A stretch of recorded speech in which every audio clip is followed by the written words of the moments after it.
출애굽기 32장 말씀 나누겠습니다.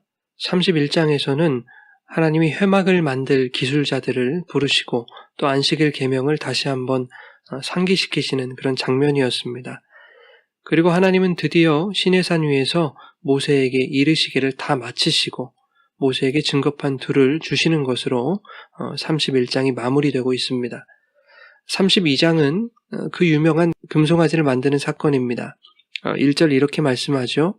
백성이 모세가 산에서 내려옴이 더딤을 보고 모여 백성이 아론에게 이르러 말하되 일어나라 우리를 위하여 우리를 인도할 신을 만들라.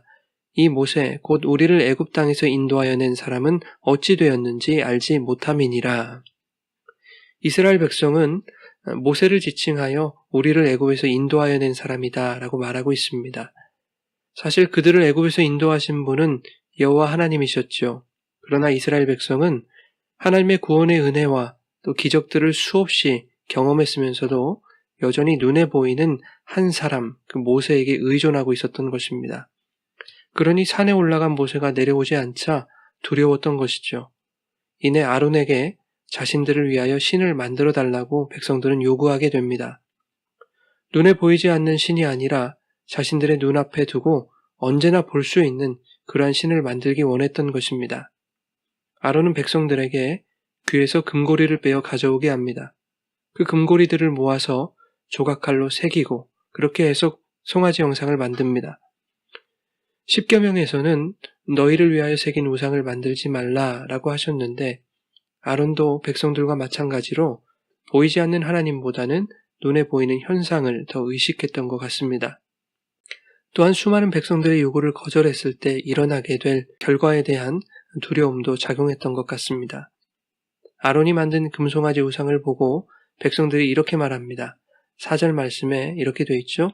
그들이 말하되 이스라엘아 이는 너희를 애굽 땅에서 인도하여 낸 너희의 신이로다. 금송아지를 보고 하나님이라고 말하고 있는 거죠. 여기는 두 가지 의미가 있습니다. 이제까지 자신들의 지도자로서 의지했던 그 모세를 버린다는 뜻이 하나가 있고 또 하나는 자신들을 애굽에서 인도해낸 그 하나님의 형상을 이 금송아지 모양으로 만들었다는 것입니다. 생각해보니 하나님보다 위대하고 하나님과 능력이 뛰어나신 그런 신이 없다고 생각했던 거 아니겠습니까? 이스라엘 백성들은 다른 신을 만든 것이 아니라 하나님의 형상을 금송아지로 만들어버린 것입니다. 하나님을 우상으로 만든 것이죠. 그리고 그 우상 앞에 제단을 쌓고 번제와 화목제를 드립니다. 이것은 십계명을 명백하게 위반한 거죠. 그러자 7절에서 하나님이 모세에게 말씀하십니다. 내려가라. 네가 애굽 땅에서 인도하여 낸 너의 백성이 부패하였다 말씀하십니다. 이 말씀이 참 무서운 말씀 아니겠습니까? 이스라엘은 하나님의 선택을 받은 하나님의 백성들이었습니다. 그리고 모세를 통해서 그들을 애굽으로부터 인도하신 분은 바로 하나님이셨습니다.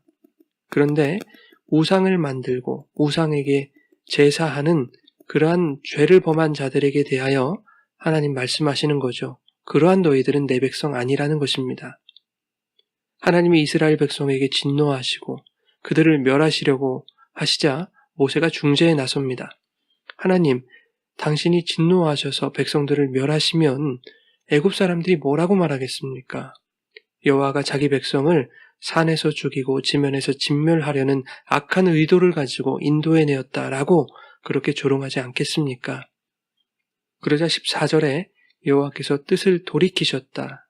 그리고 그 백성에게 화를 내리지 아니하셨다. 이렇게 말씀합니다. 하나님이 뜻을 돌이키신다는 것이 하나님이 우유부단하신 분이라는 뜻일까요? 하나님은 상황에 따라서 혹은 기분에 따라서 당신의 뜻과 계획을 언제든지 변경하시는 분이다라는 것을 의미하는 것일까요? 그렇지 않지요. 이것은 하나님의 뜻을 아는 어떤 이의 중재를 부각시키시려는 그러한 표현으로 이해해야 될 것 같습니다. 그 중재를 통한 하나님과 죄인의 화해를 말씀하시려는 것이죠. 하나님과 이스라엘 사이에서의 그 모세의 중재는 우리의 유일하신 중재자이며 중보자이신 예수 그리스도를 모형하고 있는 것이죠. 32절에 모세의 기도를 보면 그것이 더욱 선명하게 드러납니다. 그러나 이제 그들의 죄를 사하시옵소서. 그렇지 아니하시오면 원하건대 주께서 기록하신 책에서 내 이름을 지워버려 주옵소서. 내가 버림받는 것으로 백성들의 죄가 용서된다면 기꺼이 그리 하겠다는 것입니다. 이것은 십자가에서 대신 죽는 것으로 죄인들의 죄가 용서된다면 그렇게 하겠다는 그 예수님의 모습을 의미하는 것이죠. 하나님은 죄에 대하여 진노하시고 그 진노대로 죄를 벌하셔야 하는 분입니다. 그러나 하나님의 큰 그림은 진노하시고 벌하시는 것만은 아닙니다. 모든 진노를 홀로 받아내심으로 죄인들에게 은혜가 주어지는 그 일을 감당하시는 분이 바로 중재자이신 예수 그리스도라는 것을 밝히시는 것이 하나님의 큰 뜻이었던 거지요. 그 중재자 예수를 오늘 본문은 모세를 통해 설명하고 계시는 것입니다. 모세가 산에서 내려와서 벌어진 일들을 목격하게 되자 크게 노합니다. 손에 들린 십계명 돌판을 던져서 깨트려 버립니다. 하나님이 직접 만드시고 새기신 그 십계명 돌판을 깨뜨렸다라고 하는 것을 매우 불경하게 생각하시는 분들이 종종 계십니다. 그러나 정말 불경한 것이 무엇일까요? 십계명 돌판은 하나님의 말씀을 의미하는 것인데 하나님의 말씀을 어긴 채로 하나님의 말씀을 지닌 자처럼 살아가는 것이 불경한 일 아니겠습니까? 십계명 돌판을 깨뜨렸다는 것은 하나님은 죄인들과 함께 할 수 없다라는 것을 보여주는 것입니다. 26절에 이렇게 말씀합니다. 이에 모세가 진 문에 서서 이르되 누구든지 여호와의 편에 있는 자는 내게로 나아오라 하매 레위 자손이 다 모여 그에게로 가는지라. 그리고 27절과 28절에는 레위 자손들이 허리에 칼을 차고 진을 두루 다니면서 하나님 편에 서지 않은 형제와 친구, 이웃을 죽입니다. 그날에 3,000명이 죽는 거죠. 하나님의 편에 서는 자와 그렇지 않은 자를 계속해서 추렸을 것입니다. 형제와 친구와 이웃들에게 어서 하나님 편에 서라고 설득하고 애원했을 것입니다. 고민할 수 있는 시간과 결정할 수 있는 시간도 어느 정도 주어졌을 거예요.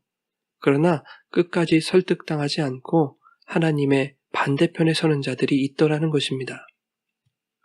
30절에 모세가 하나님께 기도합니다. 큰 죄를 범한 백성들을 위하여 그들의 속죄를 위하여 모세가 기도합니다. 그러나 범죄한 이스라엘을 대표하는 그 기도 속에는 이미 죽임당한 3,000명이 배제되어 있다는 것을 기억해야 됩니다. 하나님의 편에 서서 살게 되었지만 그러나 하나님께 범죄한 자들, 그들의 속죄를 위한 기도였던 것입니다. 예수님의 십자가도 마찬가지 아닙니까? 결국에는 마지막까지 하나님을 거부하는 그러한 죄인들을 위한 중재자가 아니라 하나님의 편에 서 있는 그러한 죄인들을 위한 중재가 바로 십자가인 것이죠. 하나님은 죄에 대하여 오래 참으실 수 있는 분입니다. 그러나 우리가 분명히 알아야 할 것은 하나님의 오래 참으심이 죄를 지은 인간을 봐서가 아니라 중재자이신 예수님을 봐서 오래 참으신다는 것입니다. 또한 그 오래 참으심은 영원하지 않다는 것입니다. 하나님의 편과 원수의 편을 가르시고 판결하실 날이 반드시 오는 것입니다.